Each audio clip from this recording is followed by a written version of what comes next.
पढ़ने से पहले थोड़ा उसका कुछ फैक्टर पढ़ लेते हैं। फैक्टर्स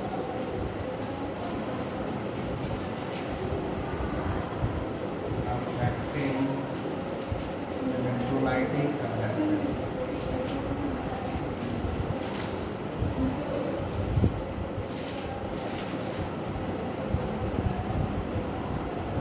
ठीक है, अब इलेक्ट्रोलाइट का जो कंडक्टेंस है उस पर कौन कौन सा फैक्टर है जो असर डालता है। ठीक है, तो पहला है इंटर आयनिक अट्रैक्शन। इंटर आयनिक इंटरैक्शन।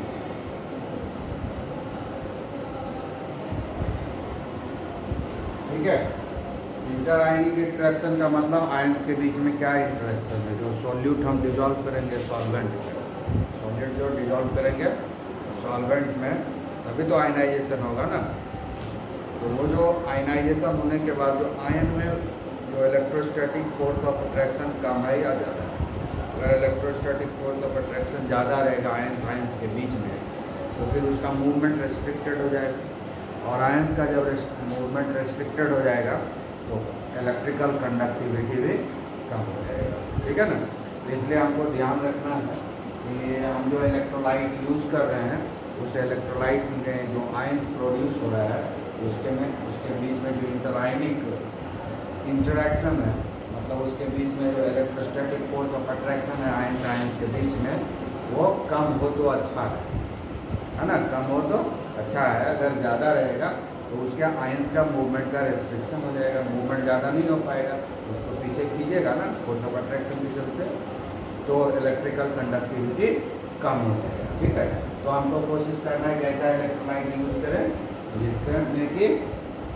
जिसके आयंस के बीच में इलेक्ट्रोस्टैटिक फोर्स ऑफ अट्रैक्शन कम हो, इंटर आयनिक इंटरेक्शन कम हो।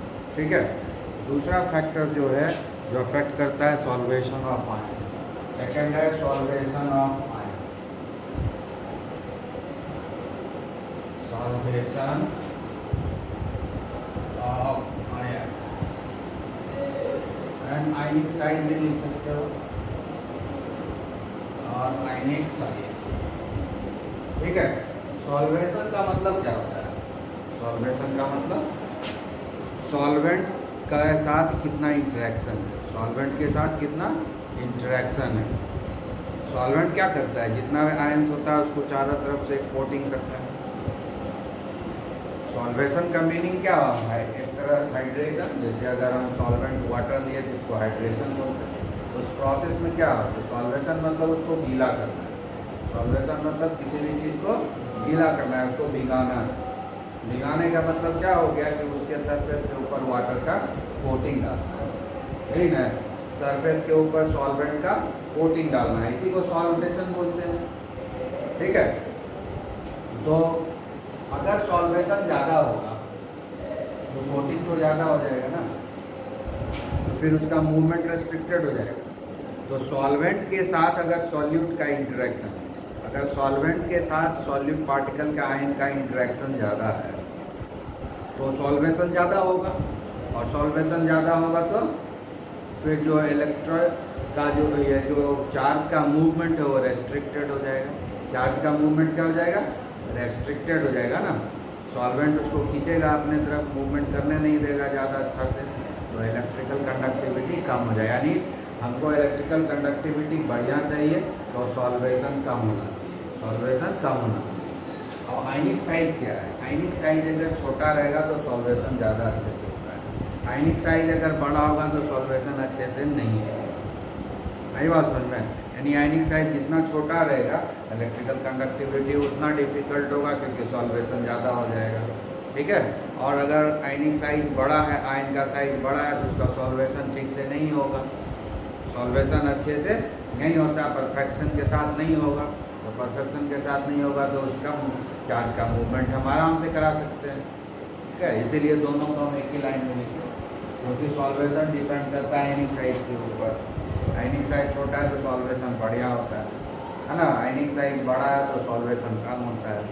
ठीक है, तो और सॉल्वेशन ज़्यादा होगा तो इंटरेक्शन ज़्यादा हो जाएगा सॉल्यूट और सॉल्वेंट के बीच में, तो फिर मूवमेंट जो है रेस्ट्रिक्टेड हो जाएगा आयन का। ठीक है, आई बात समझ में। तो फिर इलेक्ट्रिकल कंडक्टिविटी घट जाएगा। जो तीसरा फैक्टर है विस्कोसिटी ऑफ सॉल्वेंट।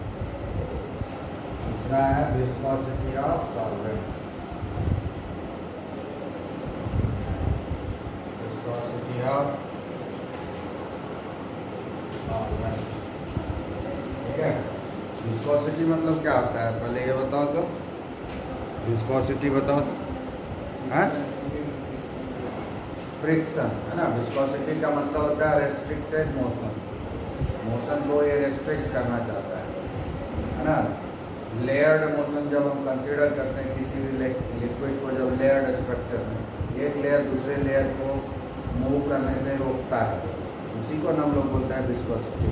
तो विस्कोसिटी कहाँ ज़्यादा होगा, एक लेयर दूसरे लेयर के बीच में फ्रिक्शन ज़्यादा होगा तो ये विस्कोसिटी ज़्यादा होता है। यानी मूवमेंट जो एक लेयर दूसरे लेयर के ऊपर मूवमेंट धीरे धीरे स्लो होता है, समझ गए।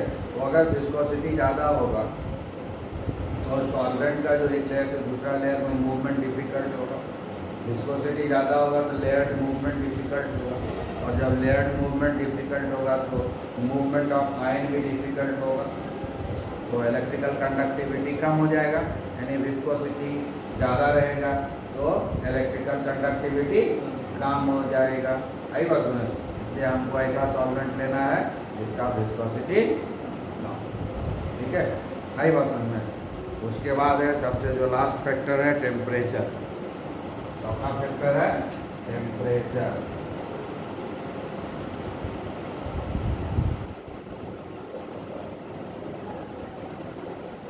टेम्परेचर क्या करता है, ये तीनों फैक्टर को कम करता है अगर टेम्परेचर बढ़ा देते हैं। टेम्परेचर बढ़ा देते हैं तो ये इंटर आयनिक इंटरेक्शन है, इलेक्ट्रोस्टैटिक फोर्स ऑफ अट्रैक्शन वो वीक हो जाता है। तो जब ये इंटरेक्शन वीक हो जाएगा तो मूवमेंट ऑफ आयंस ज़्यादा होगा, तो इलेक्ट्रिकल कंडक्टिविटी बढ़ जाएगा। सॉल्वेशन भी कम कर देता है, सॉल्वेशन भी कम कर देता है। ठीक है, तो यहाँ भी ये भी फेवरेबल हो जाएगा, सॉल्वेशन कम हो जाएगा तो इलेक्ट्रिकल कंडक्टिविटी बढ़ जाएगा। ठीक है ना। तीसरा ये विस्कोसिटी भी कम होता है टेम्परेचर के बढ़ने से, जानते ही हो। तो जब विस्कोसिटी कम हो जाएगा मतलब फ्रिक्शनल फोर्स कम हो जाएगा तो मूवमेंट बढ़ जाएगा एक लेयर का, तो ये भी फेवरेबल हो जाएगा कंडक्टिविटी का। तो इसलिए हमको क्या करना है कि अगर ये तीनों पॉसिबल नहीं दिख रहा है हमको काम करना, तो हम क्या करेंगे, थोड़ा सा वार्म कर देंगे उस सॉल्यूशन को। सॉल्यूशन हल्का सा वार्म हो जाएगा तो क्या होगा, हीट नहीं करेंगे, वार्म करेगा। आई बात समझ में। हीट और वार्म में डिफरेंस आता है समझ में। तो सिर्फ वार्म करेंगे, हीट नहीं। जैसे ही वार्म करेंगे क्या होगा, ये तीनों फैक्टर कम हो जाएगा। ये तीनों फैक्टर जैसे ही कम होगा इलेक्ट्रिकल कंडक्टिविटी बढ़ जाएगा। तो हमको हमेशा जो है वार्म रखेंगे तो कम हो जाएगा ये सब फैक्टर और इलेक्ट्रिकल कंडक्टिविटी बढ़ जाएगा। ठीक है, अब हम लोग चलते हैं। हम लोग कल कंडक्टिविटी और कंडक्टेंस पढ़ लिए थे। हाँ, आज हम लोग पढ़ेंगे मोलार कंडक्टिविटी। ठीक है,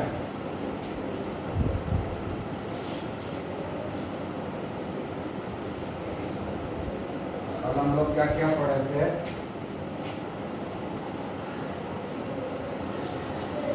R equal to rho into L by A पढ़े थे। हाँ, उसके बाद G, ये हो गया कंडक्टेंस। हाँ, तो ये हो गया 1/r, यही पढ़े थे। फिर पढ़े थे हम लोग कप्पा कंडक्टिविटी, है ना। ये हो गया 1/, यही ना है, यही सब पढ़े थे। This is your conductance and this is your conductivity, है ना। के जैसा दिखता है लेकिन के नहीं है, ये थोड़ा बड़ा है। ठीक है, इसको बोलते हैं कप्पा। ठीक है, आई बात समझ में। तो अब हम लोग पढ़ेंगे मोलार कंडक्टिविटी। तो मोलार कंडक्टिविटी क्या होता है, इलेक्ट्रोलाइटिक सॉल्यूशन का हम लोग कोई एक ऐसा अरेंजमेंट बनाएंगे। ठीक है, इसमें पहले कर दिया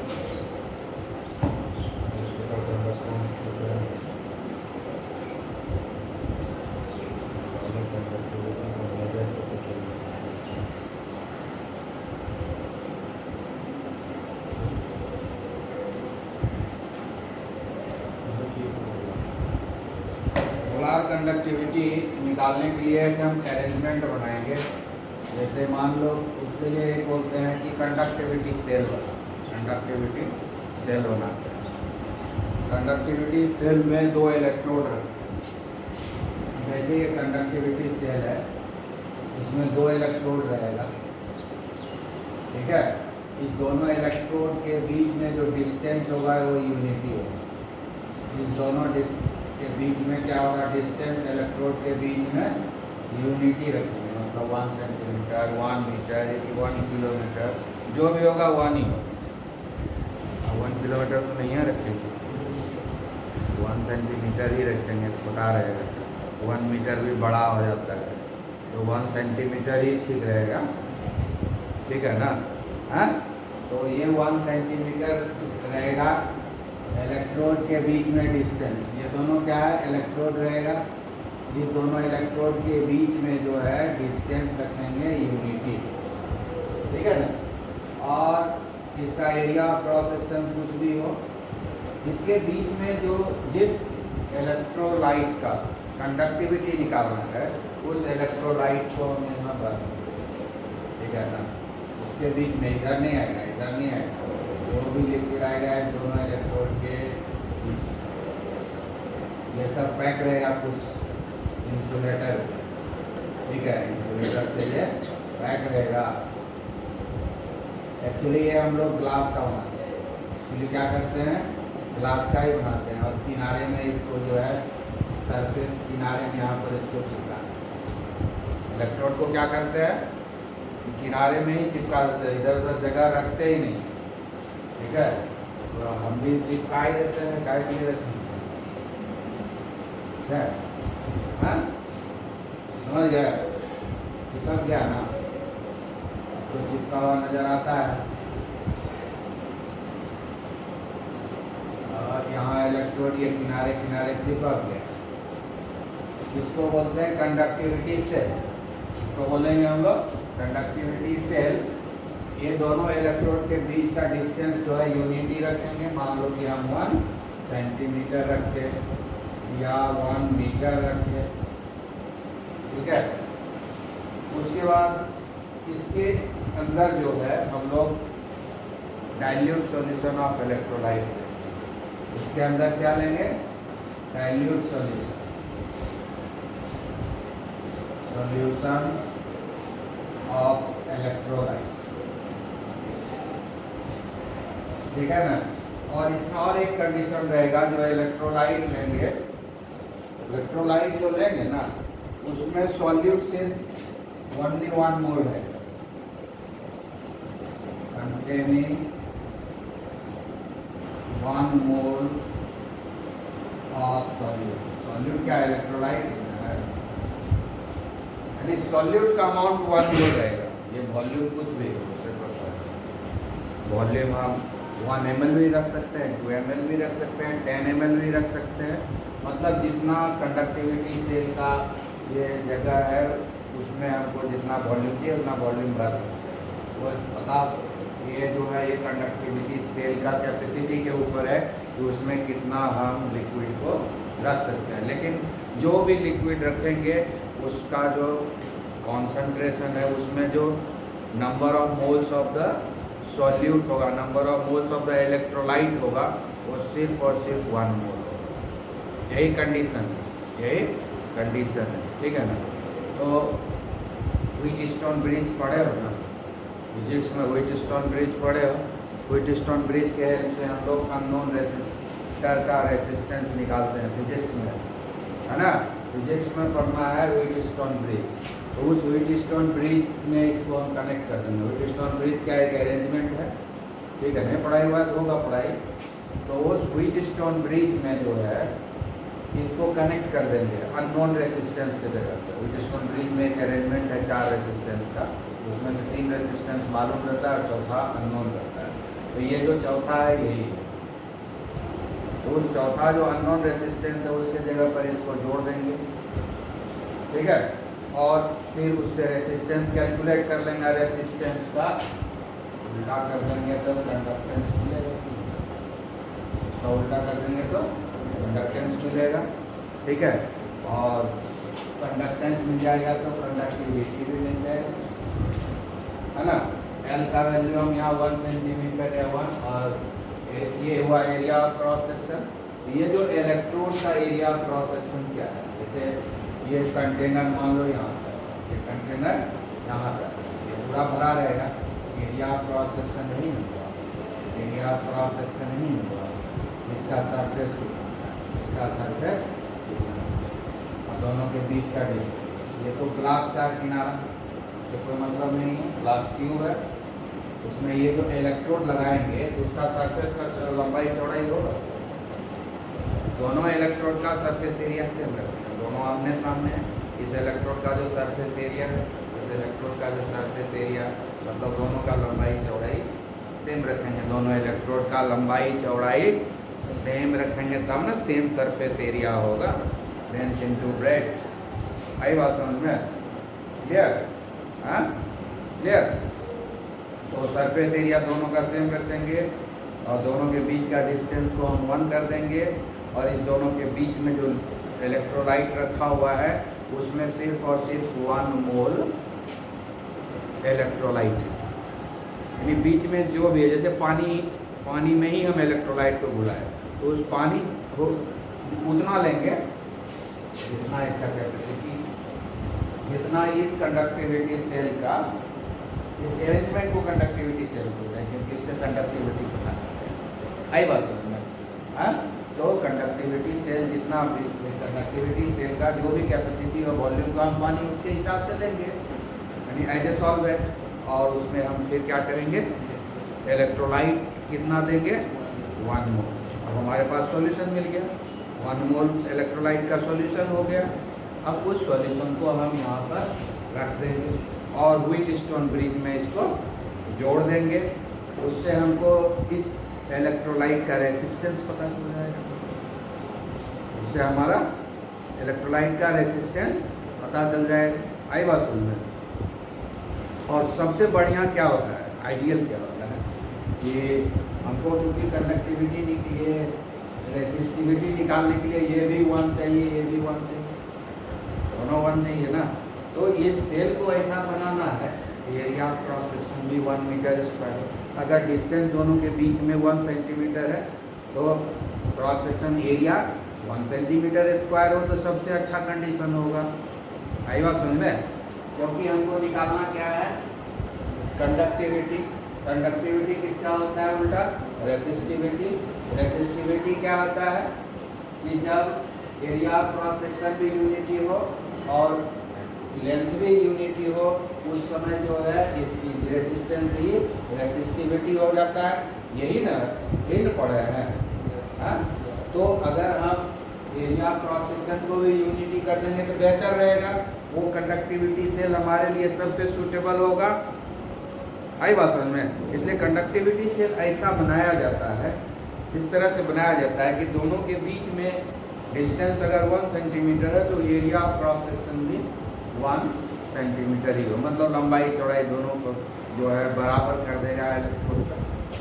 इलेक्ट्रोड का लंबाई चौड़ाई दोनों बराबर कर देगा, यानी 1 सेंटीमीटर चौड़ाई 1 सेंटीमीटर लंबाई कर देगा। अगर दोनों इलेक्ट्रोड के बीच में 1 मीटर का डिस्टेंस है, दोनों इलेक्ट्रोड के बीच में 1 मीटर का डिस्टेंस है, तो ये जो इलेक्ट्रोड का लंबाई चौड़ाई दोनों 1 मीटर रखेंगे। यही बात समझ में? 1 मीटर रखेंगे तो एरिया क्रॉस सेक्शन क्या हो जाएगा, 1 मीटर स्क्वायर। तो सबसे परफेक्ट कंडीशन होगा। तो एक्चुअली कंडक्टिविटी सेल हम लोग वैसा ही बनाते हैं ताकि दोनों इलेक्ट्रोड के बीच का डिस्टेंस सेम हो, डिस्टेंस जो है 1 यूनिटी हो और एरिया क्रॉस सेक्शन भी यूनिटी हो। आई बात समझ में? वो सबसे आइडियल कंडक्टिविटी सेल है जिसमें दिमाग खराब करने की जरूरत नहीं पड़ती है, डायरेक्ट हम सब कैलकुलेट कर लेंगे। ठीक है, तो हमने सपोज करो कि अब वही कंडक्टिविटी सेल हम बना दिए हैं जिसमें डिस्टेंस दोनों का यूनिटी है और एरिया ऑफ क्रॉस सेक्शन जो इलेक्ट्रोड का है उसमें 1 सेंटीमीटर स्क्वायर या 1 मीटर स्क्वायर का उसका एरिया है, सरफेस एरिया। अब तो दोनों चीज़ यूनिटी हो गया, एरिया भी यूनिटी हो गया और दोनों के बीच का डिस्टेंस भी यूनिटी हो गया। अब उसके बीच का जो कितना वॉल्यूम होता है पता कर लेते हैं कि उसमें कितना लिक्विड अकोमोडेट हो सकता है, उसके हिसाब से हम सॉल्यूशन बनाएंगे। सॉल्यूशन का वॉल्यूम उससे ज़्यादा नहीं होना चाहिए, लेकिन कंडीशन क्या है, वॉल्यूम तो पता कर लिए, उतना वॉल्यूम है तो उतना ही हम बनाएंगे, उतना ही हम बनाएंगे सॉल्यूशन। उस सॉल्यूशन में कितना रहेगा इलेक्ट्रोलाइट, बस इतने ध्यान रखें। सॉल्यूशन में इलेक्ट्रोलाइट कितना रहेगा, 1 मोल। 1 मोल इलेक्ट्रोलाइट डाल करके हम इसका जो है रेसिस्टेंस निकाल लेंगे। व्हीटस्टोन ब्रिज में जब देंगे तो हमको क्या देगा, वो कंडक्शंस तो नहीं देगा, कंडक्टिविटी तो नहीं देगा, वो हमको क्या बताएगा, रेसिस्टेंस बताएगा। जैसे रेसिस्टेंस पता चलेगा उल्टा देंगे, कंडक्टेंस पता चल जाएगा। जब ये हमको पता है, जब ये हमको पता है, ये हमको मालूम है दोनों के बीच में डिस्टेंस यूनिटी है, ये भी मालूम है, तो एरिया क्रॉस सेक्शन भी यूनिटी है, तो जो यही नहीं है हाँ? तो हमको कंडक्टिविटी में पता चलेगा, कप्पा इक्वल टू 1/रूट। व्हीटस्टोन ब्रिज के हेल्प से हम कंडक्टिविटी निकाल सकते हैं, कंडक्टेंस भी निकाल लेंगे और कंडक्टिविटी भी निकाल लेंगे। एक्चुअली सबको यूनिटी कर देंगे तो दोनों बराबर हो जाएगा दोनों। इसीलिए हम लोग जो है मोलार कंडक्टिविटी और मोलार कंडक्टेंस लिख देते हैं दोनों। कंडक्टिविटी, मोलार कंडक्टिविटी लिखे तो भी वही बात, मोलार कंडक्टेंस लिखे वो भी वही बात। तो मोलार कंडक्टेंस और मोलार कंडक्टिविटी क्या है, it is a conductivity of 1 mole of electrolyte kept between the electrolytes having unit surface area and keeping the distance at 1 metre, ठीक है, या 1 सेंटीमीटर। क्लियर? इसी को हम लोग बोलते हैं मोलार कंडक्टिविटी। तो मोलार कंडक्टिविटी कोई नया चीज़ नहीं है, वो भी कंडक्टिविटी है, वो भी कंडक्टिविटी है या कंडक्टेंस है, ठीक है। लेकिन उसमें हम लोग को क्या देखना है कि बस इलेक्ट्रोड का अरेंजमेंट क्या है और कितना हम लिए हैं इलेक्ट्रोलाइट। इलेक्ट्रोलाइट हमेशा हम लोग कितना लेंगे, 1 मोल ही लेंगे, ठीक है। क्लियर? तो जो हमको मिलेगा कंडक्टेंस या कंडक्टिविटी वो ही हो जाएगा मोलार कंडक्टिविटी या मोलार, ठीक है।